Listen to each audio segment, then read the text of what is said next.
Hello, good evening everyone. आज की इस क्लास में हम डिस्कस करने वाले हैं करंट अफेयर रिलेटेड कुछ इंपॉर्टेंट फैक्ट्स को which is comes under your unit 8। तो हम अपनी क्लास को स्टार्ट करते हैं। पहला फैक्ट है हमारा रामनाथ कोविंद। इनके बारे में हम डिस्कस करेंगे। तो एक देश एक चुनाव के लिए उच्च स्तरीय समिति का गठन। एक देश एक चुनाव के लिए उच्च स्तरीय समिति का गठन। तो इसका गठन, इस समिति का जो गठन है वह 2 सितंबर 2023 को केंद्र सरकार द्वारा किया गया। किसके द्वारा किया गया? केंद्र सरकार द्वारा किया गया। कब किया गया? 2 सितंबर 2023 को इस समिति का गठन किया गया। अब हम बात करें किसकी अध्यक्षता में किया गया था, तो किया गया था पूर्व राष्ट्रपति रामनाथ कोविंद की अध्यक्षता में इस समिति का जो है गठन किया गया। अब हम बात करें अन्य सदस्यों के बारे में जो कि इस समिति के सदस्य हैं। तो इसमें पहला नाम है केंद्रीय गृह मंत्री अमित शाह, फिर है आधीर रंजन चौधरी, गुलाम नबी आज़ाद,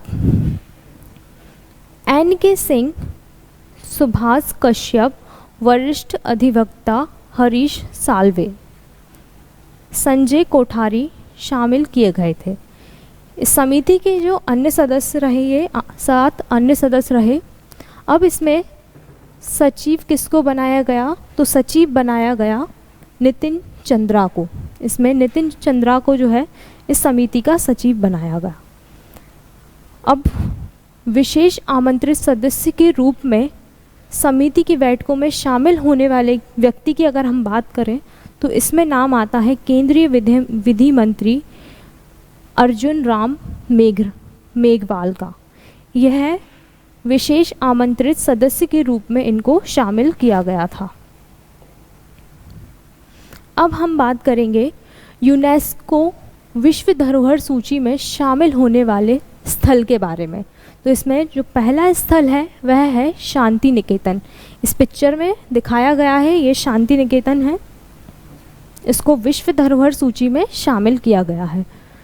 तो शांति निकेतन कहाँ है? शांति निकेतन पश्चिम बंगाल में कोलकाता से 180 किलोमीटर बीरभूम जिले में स्थित, कहाँ स्थित है? बीरभूम जिले में स्थित है, जो कि कोलकाता से 180 किलोमीटर की दूरी पर है, जिसे सितंबर 2023 में विश्व धरोहर सूची में शामिल किया गया। कब शामिल किया गया?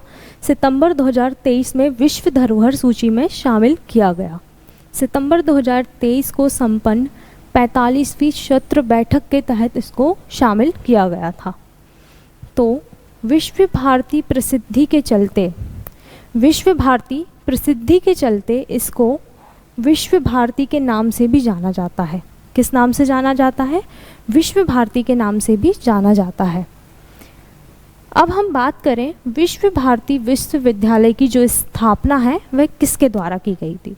तो विश्व भारती विश्वविद्यालय की जो स्थापना है वह रविंद्रनाथ टैगोर के द्वारा की गई थी।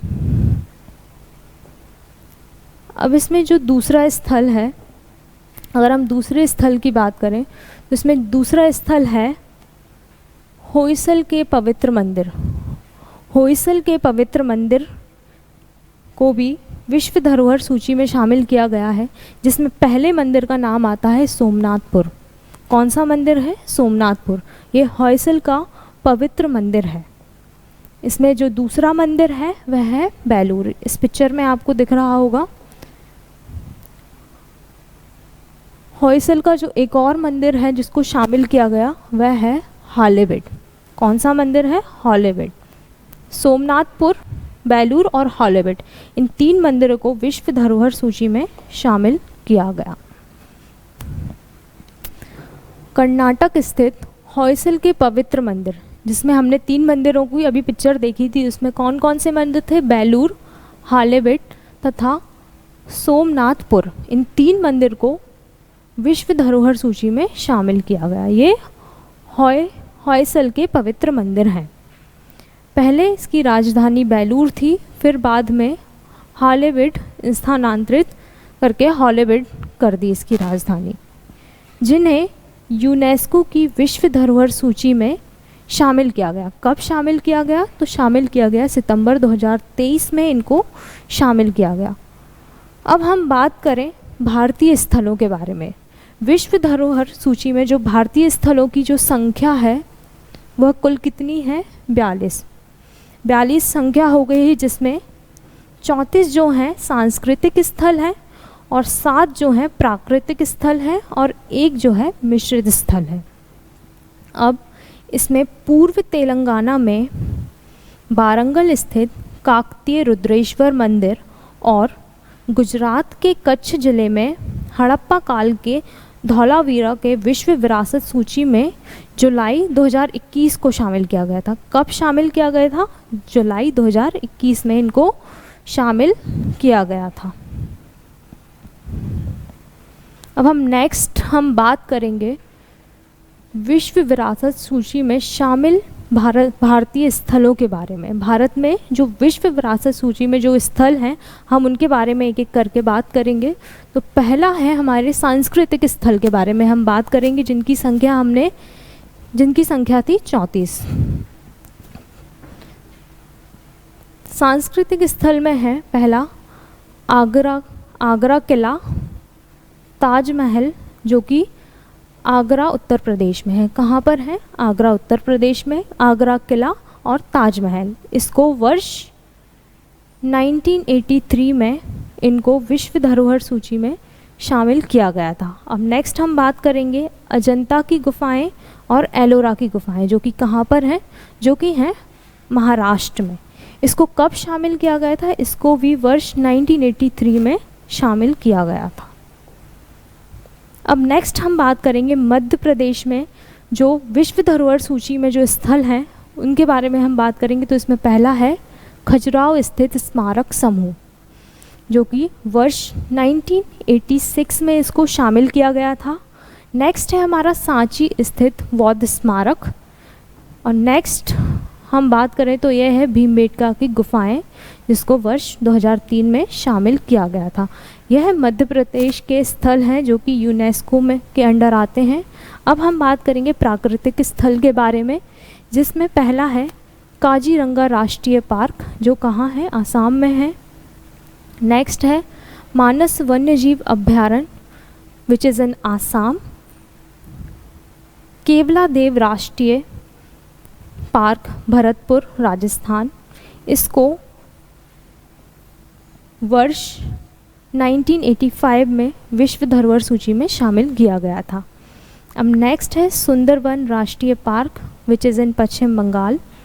नंदा देवी राष्ट्रीय पार्क, चामोली, पश्चिमी घाट और ग्रेट हिमालयन नेशनल पार्क।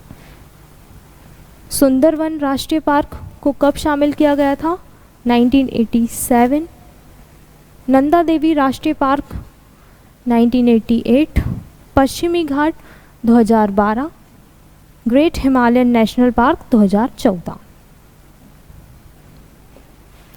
अब नेक्स्ट हम बात करेंगे मिश्रित स्थल। इसमें मिश्रित स्थल कितना था? मिश्रित स्थल था हमारा एक, जो है काजीरंगा राष्ट्रीय पार्क इन सिक्किम, इसको 2016 में शामिल किया गया था। अब हम अन्य स्थलों की बात करें, जो अन्य स्थल हैं तो उसमें पहला नाम आएगा सूर्य मंदिर पुरी, जो कि वर्ष 1984 में इनको शामिल किया गया था। हम्पी स्थित स्मारक समूह बालारी, कर्नाटक, इसको 1986 में शामिल किया गया था। एलिफेंटा की गुफाएं जो कहाँ हैं? महाराष्ट्र में हैं। बृहदेश्वर मंदिर तंजावुर, छत्रपति शिवाजी टर्मिनल, मुंबई। नेक्स्ट है दिल्ली का लाल किला, जिसको वर्ष 2007 में शामिल किया गया। जंतर मंतर जयपुर, विच इज़ इन राजस्थान, इसको वर्ष 2010 में शामिल किया गया। रानी का बाग, द क्वींस स्टैप बेल, इसको वर्ष 2014 में शामिल किया गया। अब हम बात करेंगे G20 शिखर सम्मेलन के आयोजन के बारे में। जो G20 का शिखर सम्मेलन है, इसका आयोजन कहाँ किया गया? तो इसका आयोजन किया गया नई दिल्ली, भारत में। ये कौन सा शिखर सम्मेलन था? तो ये था 18वां शिखर सम्मेलन। 18वां शिखर सम्मेलन था। इसका जो आयोजन किया गया, इसका आयोजन किया गया नई दिल्ली, भारत में। 9 से 10 सितंबर 2023 को जो है इसका समापन हुआ। कब इसका समापन हुआ? 9 से 10 सितंबर 2023 को इसका समापन हुआ। अब हम बात करें इसकी थीम की, तो इसकी थीम थी वासुदेव कुटुम्बकम, यानी कि one earth, one family, one future. ये जो इसकी थीम थी। अब G20 के हम जो शिखर सम्मेलन के बारे में बात करें तो ये भारत में पहली बार इसका आयोजन हुआ। पहली बार भारत में इसका आयोजन किया गया। 17वां जो शिखर सम्मेलन था बाली में जिसका आयोजन किया गया था बाली में। अब हम बात करें इसमें भाग लेने वाले व्यक्तियों के बारे में, तो यहाँ आपको जिन व्यक्तियों ने इस सम्मेलन में भाग लिया था उनके बारे में बताया गया है, जिसमें पहले हैं अमेरिका के राष्ट्रपति जो बाइडन, ब्रिटिश प्रधानमंत्री ऋषि सुनक। इसमें अन्य जो व्यक्ति दिए गए हैं उनके बारे में बताया गया है। सम्मेलन में भाग लेने के लिए नई दिल्ली पहुंचे थे। ये कुछ व्यक्ति हैं, जैसे कि दक्षिण कोरिया के राष्ट्रपति यून सुक रियोल, अर्जेंटीना के राष्ट्रपति एल्बर्ट फर्नांडिज। इन्होंने इस सम्मेलन में भाग लेने के लिए नई दिल्ली गए थे। अब हम बात करेंगे G20 के संक्षिप्त परिचय के बारे में। तो G20 विश्व की प्रमुख विकसित एवं उभरती अर्थव्यवस्थाओं का एक मंच है। क्या है G20? विकसित एवं उभरती अर्थव्यवस्थाओं का मंच है। इसका गठन हुआ सन 1997 के एशियाई वित्तीय संकट के परिप्रेक्ष्य में 1999 में किया गया था। अब हम बात करें 2008 के वैश्विक वित्तीय संकट का प्रभावी रूप से जवाब देने के लिए राष्ट्रीय अध्यक्षों और शासन अध्यक्षों के लिए उच्चीकरण 2008 के लिए किया गया था। किस लिए किया गया था? राष्ट्रीय अध्यक्षों और शासन अध्यक्षों के लिए उच्चीकरण के लिए इसका आयोजन किया गया था। मंदी के तीव्रता पर नियंत्रण के पश्चात 2011 में यह शिखर सम्मेलन वर्ष में एक बार ही होने लगा। G20 का कोई भी स्थानीय सचिवालय एवं मुख्यालय नहीं है। बात करें G20 का कोई भी सचिवालय और मुख्यालय नहीं है।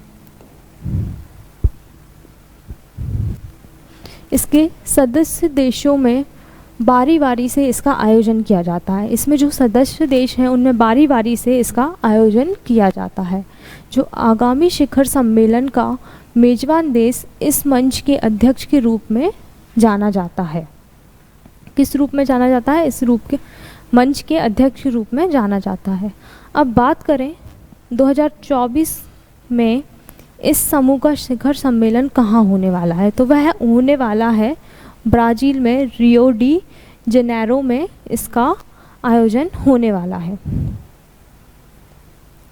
अब हम बात करेंगे G20 शिखर सम्मेलन का प्रथम आयोजन कहाँ हुआ था। तो प्रथम आयोजन हुआ था वॉशिंगटन DC अमेरिका में। कब हुआ था? नवंबर 2008 को इसका आयोजन हुआ था प्रथम बार। अब जो 17वां शिखर सम्मेलन है इसका आयोजन हुआ था 15 से 16 नवंबर 2022 बाली इंडोनेशिया में। कहाँ हुआ था? बाली इंडोनेशिया में इसका आयोजन हुआ था। 18वां जो शिखर सम्मेलन है इसका 9 से 10 सितंबर 2023 को कहाँ हुआ? भारत, नई दिल्ली में, जिसके बारे में हमने थोड़ी देर पहले बात की थी।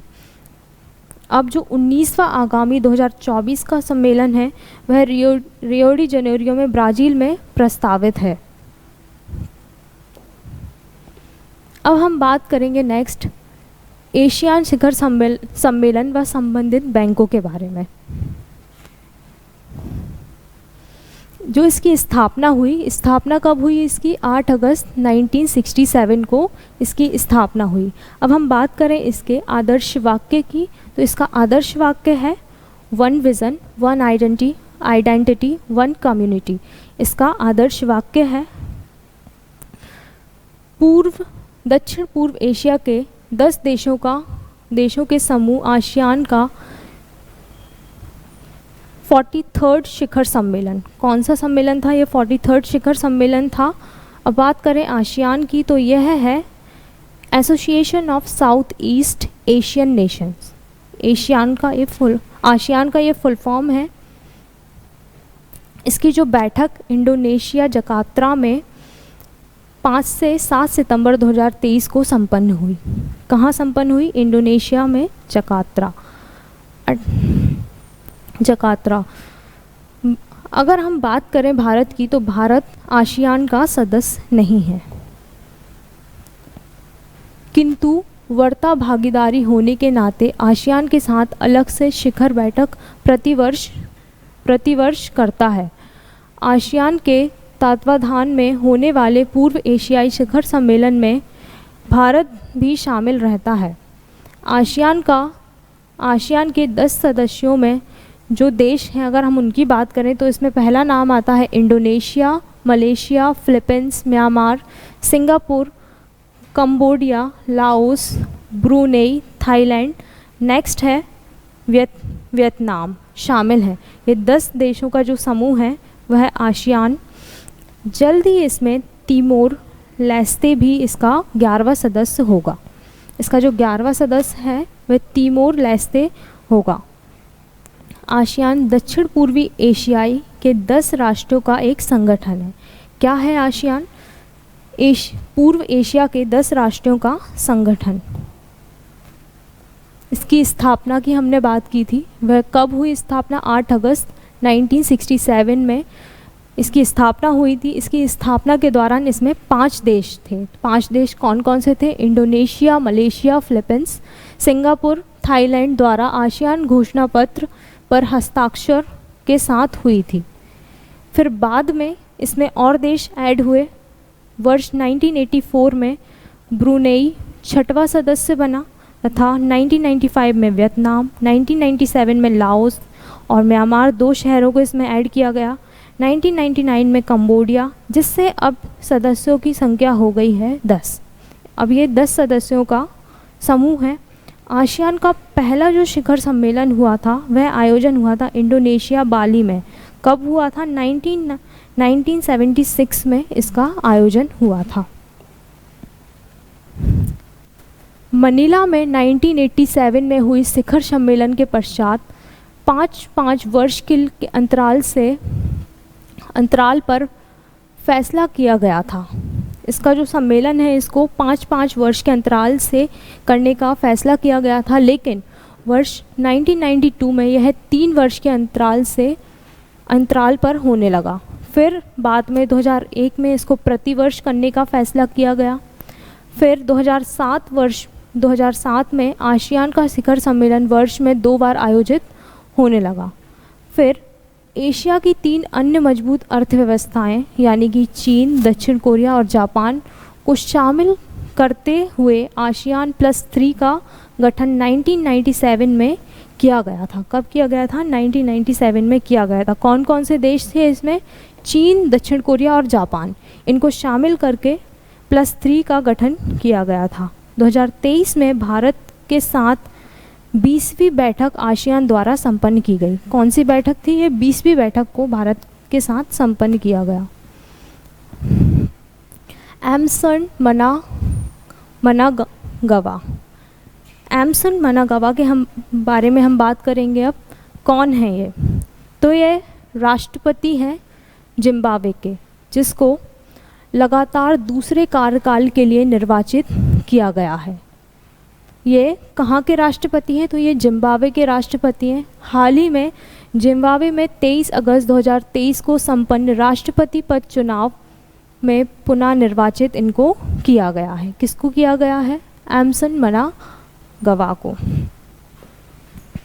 नेक्स्ट व्यक्ति हैं थर्मन सुनमुगरत्नम। थर्मन सुनमुगरत्नम कौन है? तो इनको सिंगापुर में राष्ट्रपति पद के लिए 1 सितंबर 2023 को संपन्न चुनाव में भारतीय मूल के थर्मन सुनमुग रत्नम को निर्वाचित किया गया है।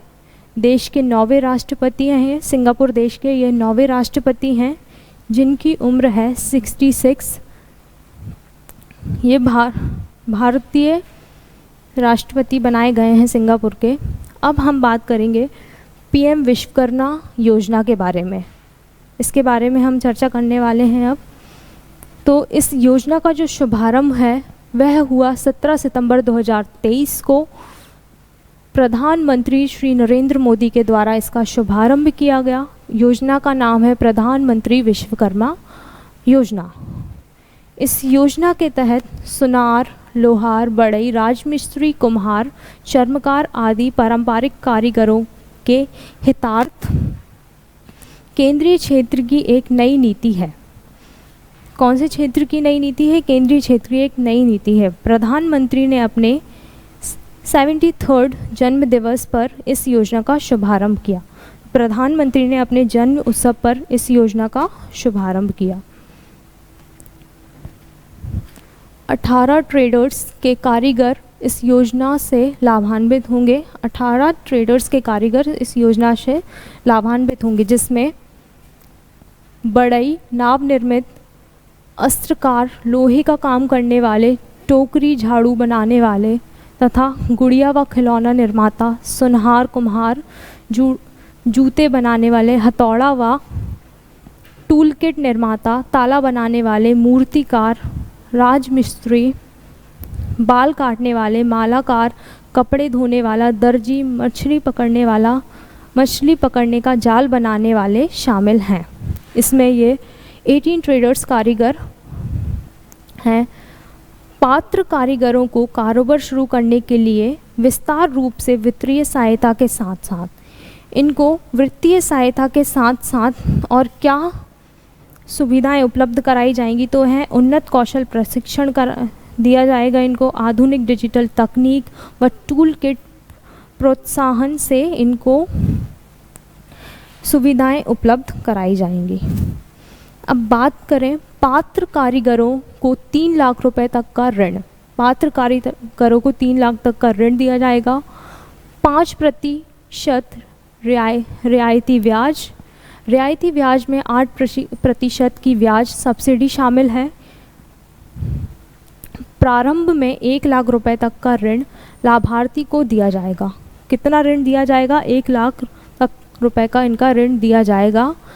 इस ऋण का पुनः भुगतान होने पर 2 लाख रुपए अतिरिक्त ऋण दिया जाएगा। पुनः भुगतान होने पर 2 लाख अतिरिक्त ऋण भी दिया जाएगा। इस योजना के तहत स्किल अपग्रेडिंग के लिए 5 दिन की ट्रेनिंग पात्र कारीगरों को दी जाएगी। 5 दिन की इनको ट्रेनिंग भी दी जाएगी। साथ ही 500 रुपये प्रति वर्ष स्टाइपेंड भुगतान ट्रेनिंग के दौरान दिया जाएगा। टूल किट के रूप में 1500 रुपये ग्रांट भी दी जाएगी। अब बात करें डिजिटल लेन देन को प्रमोट करने के लिए इनको 1 रुपये प्रति लेन देन तक एस्टिव 100 लेन देन तक दिया जाएगा। तैयार उत्पादकों के लिए क्वालिटी सर्टिफिकेशन, ब्रांडिंग और वैज्ञानिक जैसी मार्केटिंग सहायता उपलब्ध कराई जाएगी। इस योजना के तहत सुविधाएं दी जाएंगी। अब हम बात करें 2023-24 खाद्यान्न उत्पादन लक्ष्य के बारे में। तो यह क्या है? तो यह कृषि मंत्रालय के तीसरे अग्रिम अनुमानों में देश का खाद्यान्नों का कुल उत्पादन है। इसमें बात करें वर्ष 2022 और 23 में 330.5 मिलियन टन अनुमानित है। 330.5 मिलियन टन अनुमानित है। अब हम बात करें वर्ष 2023-24 के बारे में, तो इसमें इसका जो लक्ष्य है वह है 332 मिलियन टन खाद्यान्न उत्पादन का लक्ष्य है। कितना लक्ष्य है? 332 मिलियन टन का लक्ष्य है, जिसमें दलहन उत्पादन 29.25 मिलियन टन और तिलहन उत्पादन 44 मिलियन टन मिलियन टन 2023-24 में प्राप्त करने का लक्ष्य है। श्री अन्न का उत्पादन 2022-23 में 15.9 मिलियन टन था। कितना था? 15.9 मिलियन टन था। अब कृषि मंत्रालय द्वारा निर्धारित किया गया है, जो लक्ष्य निर्धारित किया गया है वह 2023-24 के लिए वह है 17 मिलियन टन। जो पहले 15.9 मिलियन टन था, अब 2023-24 का लक्ष्य है 17 मिलियन टन का कृषि मंत्रालय द्वारा ये लक्ष्य निर्धारित किया गया है। 2023-24 में कुल 29.25 मिलियन टन दलहन उत्पादन में 18.1 मिलियन टन रबी मौसम में तथा तिलहनों के कुल 44 मिलियन टन उत्पादन लक्ष्य में 14.5 मिलियन टन उत्पादन रबी मौसम में प्राप्त करने का लक्ष्य है। अब हम बात करेंगे वैश्विक नवाचार रैंकिंग 2023 के बारे में, यानी कि ग्लोबल इनोवेशन इंडेक्स के बारे में। World intellectual property organisation WIPO वर्ष 2023 वैश्विक नवाचार सूचकांक यानी कि ग्लोबल इनोवेशन इंडेक्स, इसकी रिपोर्ट कब जारी की गई? तो इसकी रिपोर्ट जारी की गई 17 सितंबर 2023 को इसकी रिपोर्ट जारी की गई। इसमें जो भारत का स्थान है, भारत 40वें स्थान पर है 2023 में। कितने देशों में? 132 देशों में 40वें स्थान पर भारत है। अब बात करें वर्ष 2021 में भारत का जो स्थान था, 46th पोजीशन पर भारत था 2021 में। अब बात करें 2015 की स्थिति की, तो इसमें भारत का जो स्थान था वो 81 पोजीशन पे था। नवाचार यानी इनोवेशन के मामले में भिन्न देशों के क्षमताओं व सफलताओं के आंकलन हेतु ये सूचकांक संयुक्त राष्ट्र संघ एवं agency world intellectual property organisation यानी कि WIPO university institute business school द्वारा प्रतिवर्ष जारी किया जाता है। जिसके द्वारा ये जारी किया जाता है, यहाँ उसके बारे में इंफॉर्मेशन है। अब हम बात करेंगे वैश्विक नवाचार सूचकांक यानी कि ग्लोबल इनोवेशन इंडेक्स 2023 के बारे में। तो इसमें जो देश हैं और उनकी जो रैंक है और सूचकांक के बारे में हम बात करेंगे। तो स्विट्ज़रलैंड की जो रैंक है वो फर्स्ट रैंक पर है। स्विट्ज़रलैंड सूचकांक की बात करें तो 67.6। अब हम सेकंड जो रैंक है वह है स्वीडन की 64.2। थर्ड रैंक पर है अमेरिका 63.5। फोर्थ रैंक पर है यूनाइटेड किंगडम 62.4। फिफ्थ रैंक पर है सिंगापुर 61.5। अब सबसे निचले राष्ट्रों की हम अगर बात करें तो इसमें 128th रैंक है गुनिया, जो कि सूचकांक जिसका है 13.3। 129th रैंक है माली 12.9। 130 बुरुंडी 12.5। 131 नाइजर 12.4।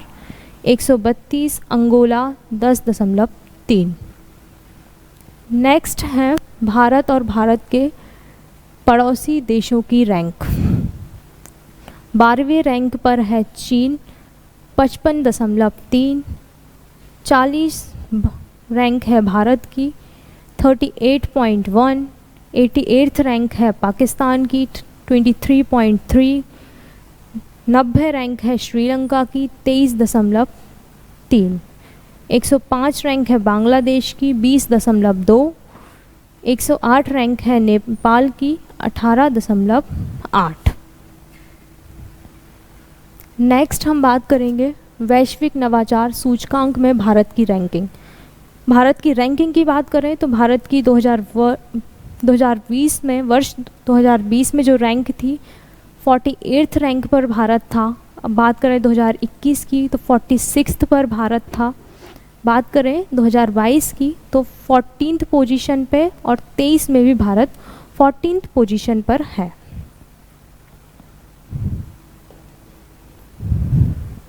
अब हम बात करेंगे एशियाई विकास बैंक ने भारत में 2023 में आर्थिक वृद्धि का अनुमान। एशियाई बैंक के दौरान आर्थिक वृद्धि का अनुमान।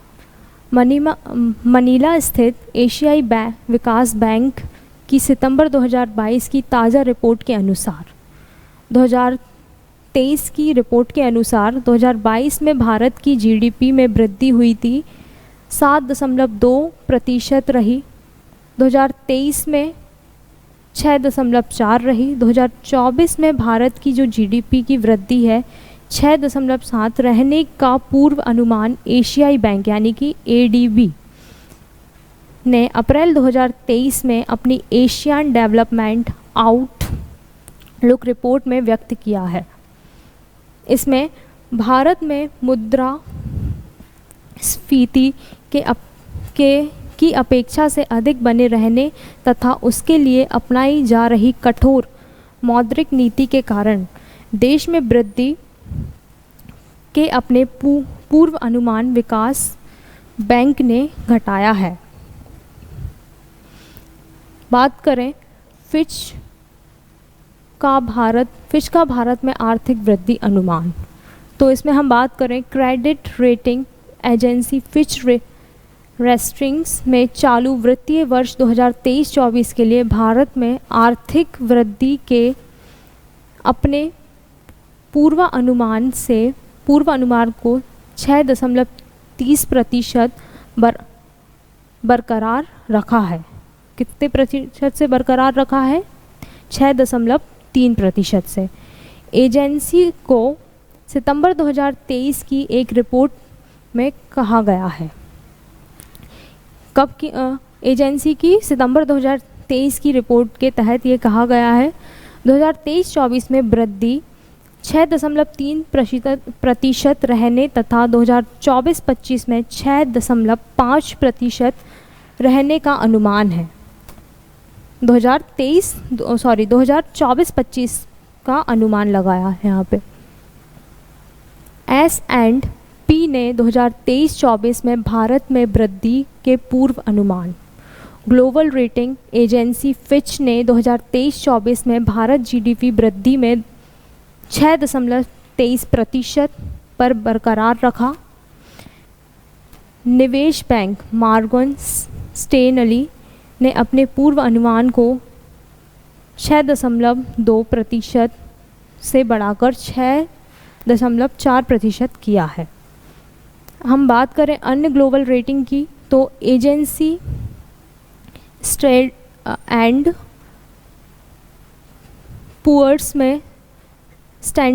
पुअर्स में 2023-24 में भारत में जीडीपी ग्रोथ के अपने पूर्व अनुमान 6% को ही सितंबर 2023 में भी बरकरार रखा। अब हम बात करेंगे आर्थिक स्वतंत्रता सूचांक के बारे में, यानी कि economic freedom of world 2021 annual report के बारे में हम बात करेंगे। इसमें विभिन्न देशों में आर्थिक स्वतंत्रता की स्थिति से संबंध में कनाडा के थिंक ट्रैक फ्रेजर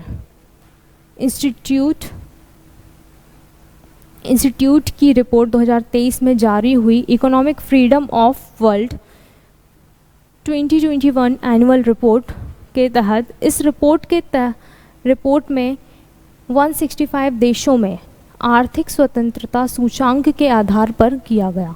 किसके आधार पर किया गया? 165 देशों की आर्थिक स्वतंत्रता के सूचांक के आधार पर किया गया। सितंबर 2023 की रिपोर्ट में 165 देशों में भारत का 87th पोजीशन पे रहा। भारत 87th पोजीशन पे रहा। कितने देशों में? 165 देशों में। पिछले वर्ष 86th स्थान पर भारत था। फेंचर इंस्टीट्यूट की रिपोर्ट में आर्थिक स्वतंत्रता सूचांक के आकलन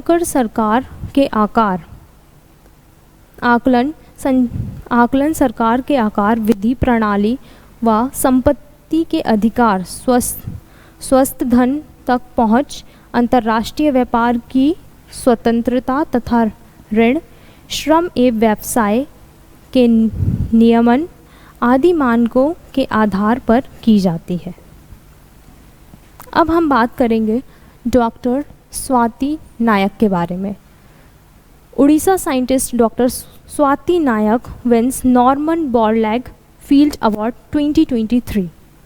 इनको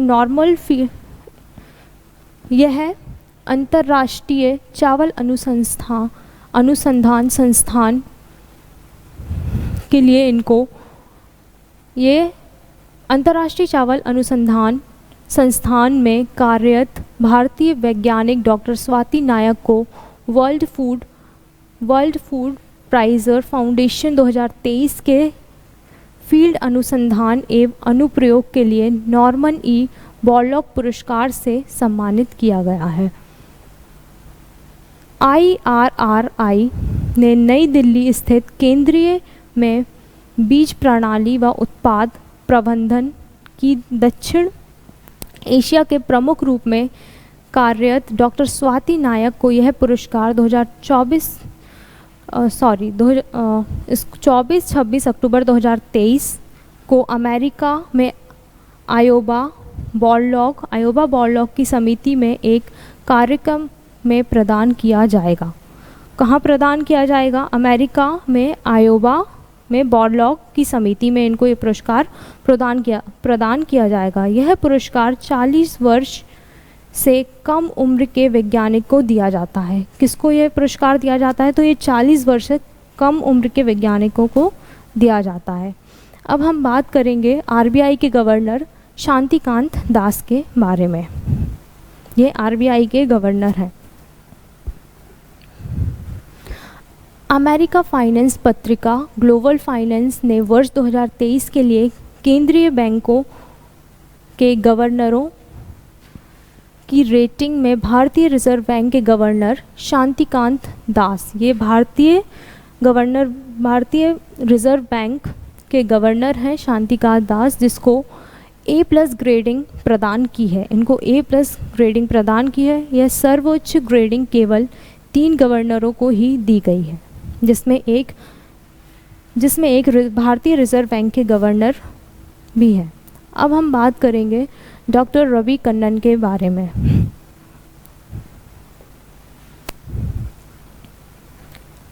फिलीपींस में रेमन मैग्सेसे फाउंडेशन के लिए 65th रेमन मैग्सेसे पुरस्कार की घोषणा 30 अगस्त 2023 को की गई। कब की गई? 30 अगस्त 2023 को। किस पुरस्कार के बारे में की गई? Ramon Magsaysay foundation. एशिया के नोबेल पुरस्कार कहे जाने वाले जिन 4 हस्तियों को चुना गया, उसमें से भारत के कैंसर रोग विशेषज्ञ डॉक्टर रवि कन्नन शामिल हैं, जिन्हें पद्मश्री से भी सम्मानित किया जा चुका है। डॉक्टर रवि कन्नन 2007 से आसाम के कछार कैंसर अस्पताल में अनुसंधान केंद्र के निर्देशक के रूप में भी कार्यरत हैं।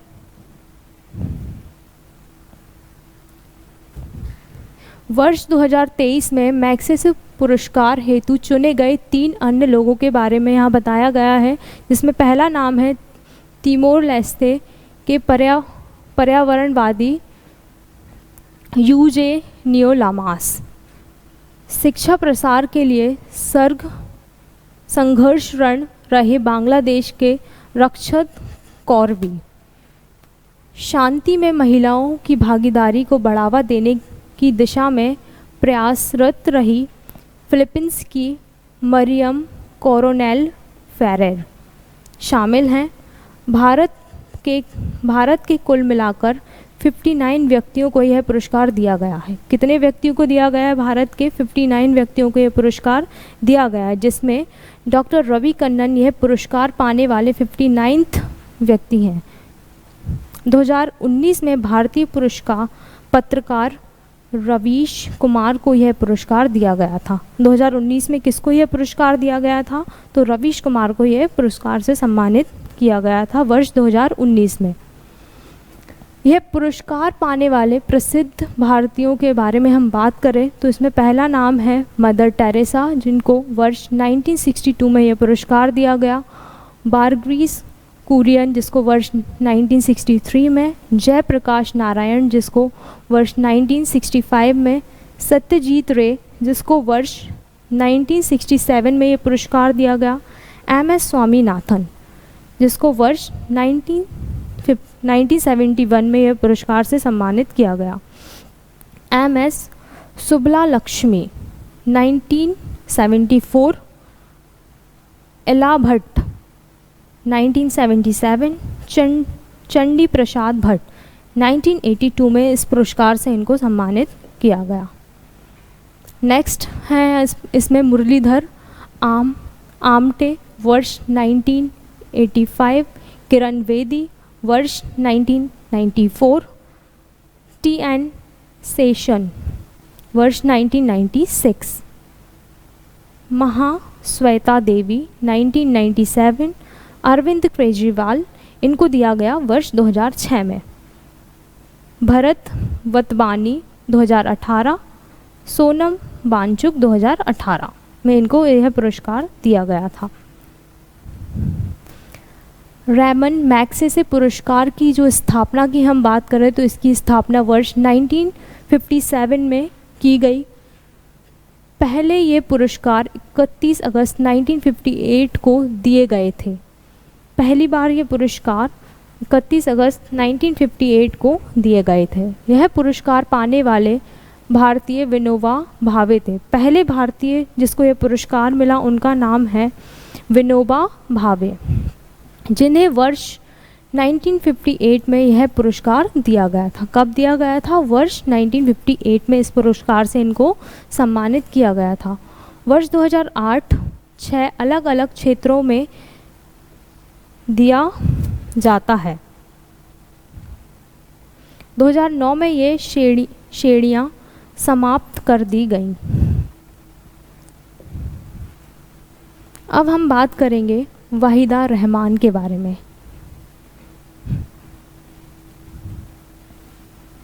यह कौन है? तो वाहिदा रहमान की अगर हम बात करें तो यह एक अभिनेत्री हैं। इनको वर्ष 2021 के लिए देश के सिनेमा जगत के सर्वोच्च 53rd दादा साहेब फाल्के लाइव तथा टाइम्स अचीवमेंट पुरस्कार से सम्मानित करने की घोषणा केंद्रीय सूचना एवं प्रशासन मंत्री अनुराग ठाकुर ने 26 सितंबर 2023 को की है। कौन सा पुरस्कार? तो इनको दादा साहेब फाल्के लाइव तथा टाइम्स अचीवमेंट पुरस्कार से इनको सम्मानित करने की घोषणा की गई। कब की गई घोषणा? 26 सितंबर 2023 को। किसके द्वारा की गई? श्री अनुराग ठाकुर के द्वारा की गई, जो कि सूचना एवं प्रशासन मंत्री हैं। यह सम्मान 69वें राष्ट्रीय फिल्म पुरस्कार के वितरण समारोह में प्रदान किया जाएगा। कब प्रदान किया जाएगा? यह 69th राष्ट्रीय फिल्म पुरस्कार में ये वितरण किया जाएगा। पुरस्कार के तहत अगर हम बात करें तो इसमें स्वर्ण कमल के साथ 10 लाख रुपए की राशि प्रदान की जाती है। भारत सरकार ने 1972 में पद्मश्री तथा 2011 में पद्म भूषण से उन्हें सम्मानित किया था। इनको पद्मश्री तथा पद्म भूषण से भी सम्मानित किया गया है। दादा साहेब फाल्के पुरस्कार देश में सिनेमा जगत के सर्वोच्च पुरस्कार हैं। ये सिनेमा जगत का सर्वोच्च पुरस्कार है जो कि सिनेमा के क्षेत्र में रचनात्मक योगदान के लिए प्रदान किया जाता है। कि दादा साहेब फाल्के पुरस्कार की जो स्थापना की बात करें तो इसकी स्थापना वर्ष 1969 में की गई थी। वाहिदा रहमान यह पुरस्कार पाने वाली 53वीं हस्ती हैं और 8वीं महिला हैं। यह 8वीं महिला हैं जिनको यह पुरस्कार मिला। पूर्व में यह पुरस्कार पाने वाली महिलाओं की अगर हम बात करें तो इसमें जो पहली महिला है श्रीमती देविका रानी, वर्ष 1969 में इनको पहला पुरस्कार मिला। फिर हैं रूबी मायर्स जिसको 1973 में यह पुरस्कार मिला। कन्नन देवी जिसको 1976 में ये पुरस्कार मिला, दुर्गा खोटे 1983, लता मंगेशकर 1989, आशा भोसले 2000, वर्ष 2000 में। इस प्रकार लगातार दूसरे वर्ष किसी महिला को यह पुरस्कार दिया गया। अगर हम बात करें तो उनकी पहली प्रसिद्ध फिल्म के बारे, तेलुगु फिल्म के बारे में, जो कि है रोजुलू मराई। रोजुलू मराई इनकी जो पहली प्रसिद्ध फिल्म है। अब हम बात करें हिंदी फिल्मों के बारे में तो प्यासा, जो कि वर्ष 1957 में रिलीज़ हुई थी, 14वीं का चांद वर्ष 1960, गाइड वर्ष 1965, राम और श्याम 1967, खामोशी 1969, कभी कभी 1976, चांदनी 1989, रंग दे बसंती 2006 में रंग दे बसंती।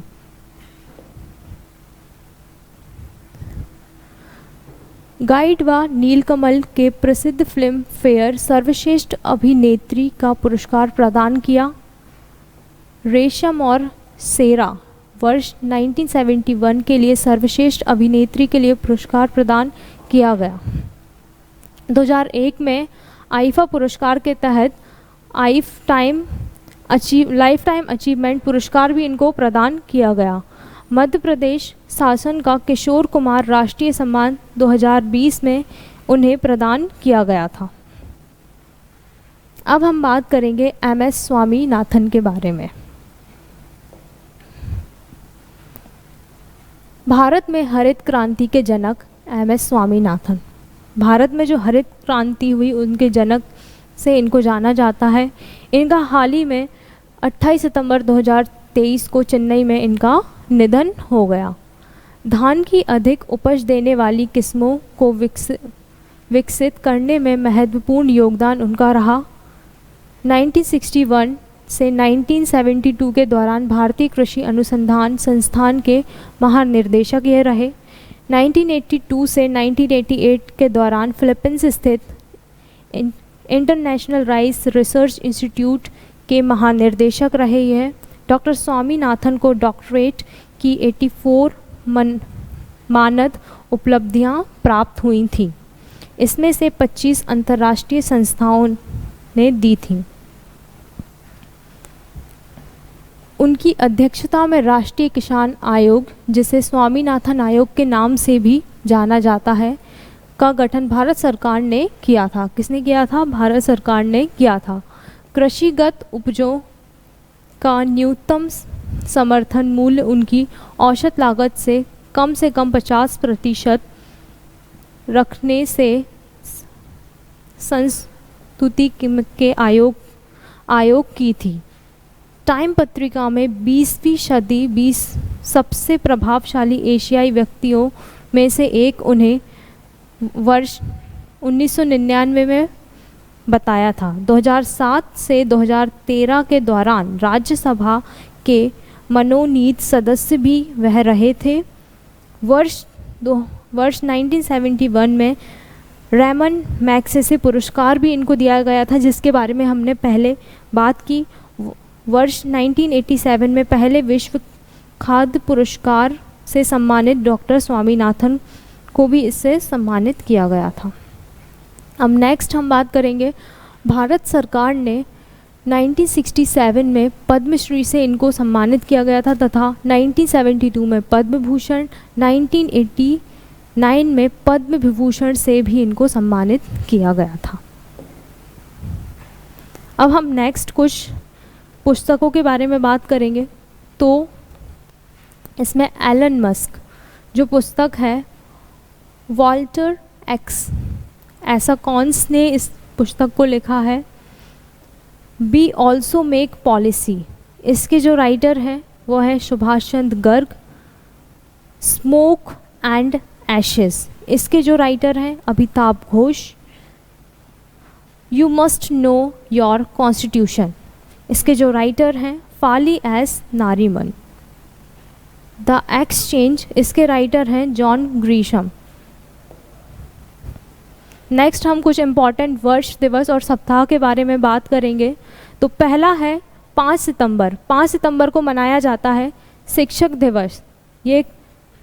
यह पूर्व राष्ट्रपति स्वर्गीय सर्वपल्ली राधाकृष्ण के जन्म उत्सव पर शिक्षक दिवस मनाया जाता है। अब है 8 सितंबर को मनाया जाता है अंतर्राष्ट्रीय साक्षरता दिवस। कब मनाया जाता है? 8 सितंबर को मनाया जाता है। 14 सितंबर को मनाया जाता है हिंदी दिवस। हिंदी दिवस 14 सितंबर 1949 को संविधान सभा ने हिंदी को संघ एवं राज्य भाषा के रूप में स्वीकार किया था। इसी परिप्रेक्ष्य में 14 सितंबर को प्रतिवर्ष हिंदी दिवस के रूप में मनाया जाता है। कब मनाया जाता है हिंदी दिवस? तो मनाया जाता है 14 सितंबर को। 15 सितंबर को मनाया जाता है अंतर्राष्ट्रीय लोकतंत्र दिवस, अभियंता दिवस। नेक्स्ट है हमारा ओजोन परत संरक्षण। इसको मनाया जाता है 16 सितंबर को। कब मनाया जाता है? 16 सितंबर। 21 सितंबर को मनाया जाता है विश्व शांति दिवस। 25 सितंबर को अंत्योदय दिवस।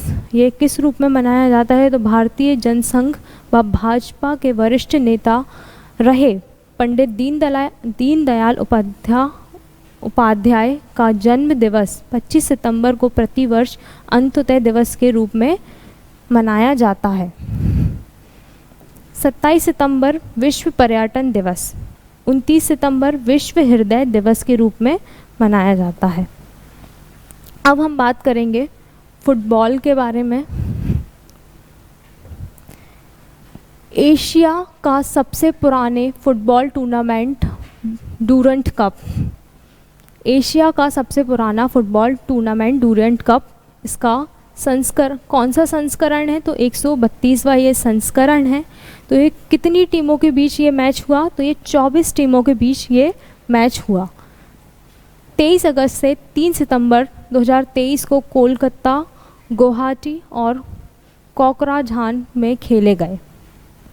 फाइनल जो मैच है वो चिर प्रति टीमों मोहन बगान और ईस्ट बंगाल के बीच में खेला गया। इसमें मोहन बगान टीम ने 2000 के पश्चात पहली बार ये टूर्नामेंट जीतने में सफलता प्राप्त की। अब हम बात करेंगे टेनिस में वर्ष 2023 की सभी 4 ग्रैंड स्लैम टूर्नामेंट में विजेता एवं उपविजेताओं के बारे में। तो ऑस्ट्रेलिया ओपन ये कब से कब तक? 16 से 29 जनवरी 2023 मेलबर्न में।